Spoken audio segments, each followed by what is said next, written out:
Dear students, today we will discuss about another topic of botany. Today our topic is gymnosperm. We will discuss in this topic regarding the origin of gymnosperm, its characteristic features and other things. First of all, gymnosperm is basically a Greek word. It is a Greek word. Gymno means nag and sperma means seeds. So these plants have nagged seeds. Plants have nagged seeds and in which there is a complete lack of ovary. That means कि in case of angiosperms, the ovary is covered with ovary bar.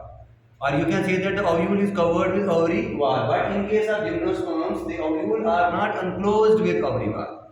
That means कि gymnosperm have nagged ovule. Now, another characteristic features of gymnosperm is this: they show least biodiversity. They show least biodiversity. What is biodiversity? Biodiversity is basically a broad term. Biodiversity is the variety and variability of all plants and animals living in this earth is known as biodiversity. Or we can say that it includes a small group of plants with only 900 living species. So it means that the gymnosperm shows least biodiversity as compared to algae, bryophyta, pteridophyta as well as angiosperms. Now as we considered about the habitat of gymnosperm, generally they are found in colder parts of northern hemisphere. When we enlist the northern hemisphere, this is the earth, you can say that this is the structure of earth. Now earth, there is a 0 degree latitude and that 0 degree latitude is known as equator. From the equator towards the upper side is northern hemisphere and equator towards the lower side is southern hemisphere. Now in northern hemisphere of the colder part of northern hemisphere, these gymnosperms are found. Now we will look about the characters of gymnosperms. First, the first and foremost character of gymnosperm is the characteristic feature of gymnosperm is the main plant body is sporophytic. Now its main plant body is sporophytic and this plant body is truly and differentiated into root, stem and leaf. Now in case of roots, the gymnosperm root is well developed and the root system is taproot system.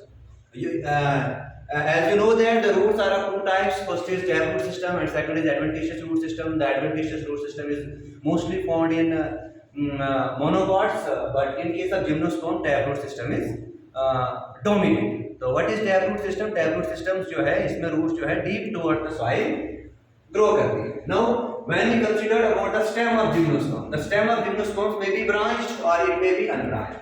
Branched stem is found in pinus, cedrus, जिसे हम देवदार भी कहते हैं. उन चीजों में, उन plants में, उन tree में branched stem पाई जाती है, लेकिन unbranched stem जो है वो साइकस में पाई जाती है.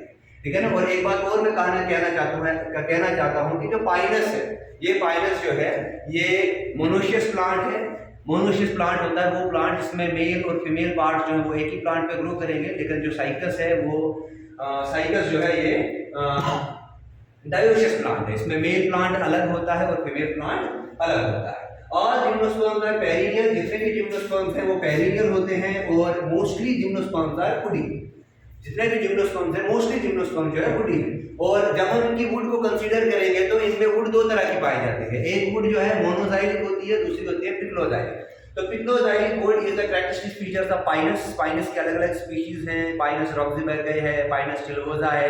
These two species are most prominent in Indian subcontinent. और मोनोजाइलिक जो वुड है वो साइकस में पाई जाती है. साइकस की भी बहुत सारी स्पीशीज है. साइकस को हम एज ए ऑर्नामेंटल प्लांट भी यूज करते हैं. साइकस रेवुलबुटा जो है वो आजकल हम उसको गार्डनिंग में भी इस्तेमाल करते हैं और एज ए ऑर्नामेंटल प्लांट भी इस्तेमाल करते हैं. मोस्टली जितने भी जिम्नोस्पर्म हैं, all majority of the gymnosperms को हम एज अ ऑर्नामेंटल प्लांट इस्तेमाल करते हैं. अगर हम जिम्नोस्पर्म की पॉलिनेशन की बात करेंगे तो इनमें पॉलिनेशन जो है एनिमोफिलस होती है.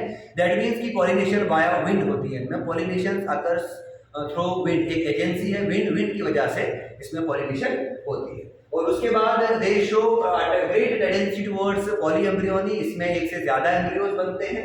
और वेस्कुलर टिश्यूज जो है, इसमें वेस्कुलर टिश्यू बेसिकली दो प्रकार के होते हैं। एक जाइलम है जो वाटर और मिनरल्स को सॉइल से अपटेक करता है, अपलिफ्ट करता है, और दूसरा फ्लोएम। फ्लोएम का क्या काम है? फ्लोएम जो है वो ट्रांसपोर्ट का काम करता है, फूड को ट्रांसपोर्ट करता है to their target sink regions.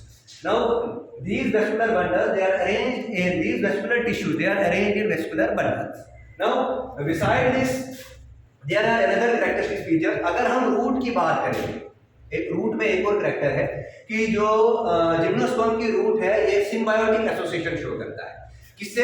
Other जैसे एल्गी है या फंजाई है, उसके साथ ये सिम्बायोटिक एसोसिएशन शो करेगा। मेजॉरिटी में फंजाई से ही सिम्बायोटिक एसोसिएशन शो करता है, और ऐसी एसोसिएशन को कहते हैं माइकोराइजा। ये माइकोराइजा दो प्रकार का होता है, एक्टोमाइकोराइजा और इनर माइकोराइजा। अगर ये रूट्स जो है, इस फंजाई की रूट्स जो है वो फंजाई की जो रूट है अगर वो पाइनस की रूट से आउटर सरफेस पे होगी तो उसे एक्टोमाइकोराइजा कहेंगे। अगर वो पाइनस के इनर कॉर्टेक्स में चला जाए, अगर पाइनस के इनर कॉर्टेक्स में चला जाएगा तो उससे एंड्रोमाइकोराइजा कहते हैं। इसी तरह से अगर हम देखेंगे जिम्नोस्पर्म में फ्लावर एब्सेंट होता है। ये नॉन फ्लावरिंग प्लांट्स में हम इसको इंक्लूड कर सकते हैं, एम्ब्रियोफाइटा में भी हम इसको इंक्लूड कर सकते हैं। इसके अलावा इसमें दो तरह के स्पोरोफिल्स पाए जाते हैं। अब तो फ्लावर तो नहीं है, लेकिन फ्लावर जैसा कुछ रुडिमेंट्री टाइप स्ट्रक्चर्स प्रेजेंट होता है जिसे हम स्पोरोफिल कहते हैं। और ये स्पोरोफिल जो है वो दो तरह का होता है, माइक्रोस्पोरोफिल होता है और मेगास्पोरोफिल होता है। ये माइक्रोस्पोरोफिल और मेगास्पोरोफिल दोनों एग्रीगेटेड होते हैं।